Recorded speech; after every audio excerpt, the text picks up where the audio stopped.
akaririmbo kiswe umuhanda 509 nta kandi bumuntu. Njye nitwa Kai Proctor.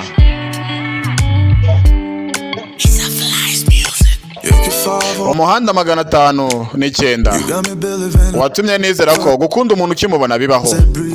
Igihe akazuba karasiraga ku ruhu rwacu, igihe wari wambaye jeans ishyushye, ntabwo nigeze numva marayika iririmba kugeza igihe twabonye iminwa Flavor zabagaho. Ibyo bintu byose ndabikumbura nkaho ari byo.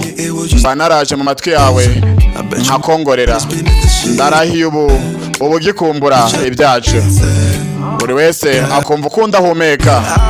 Ati rwose ndakubwira ndagukunda bebe. Ati oh ndagukunda mukobwa.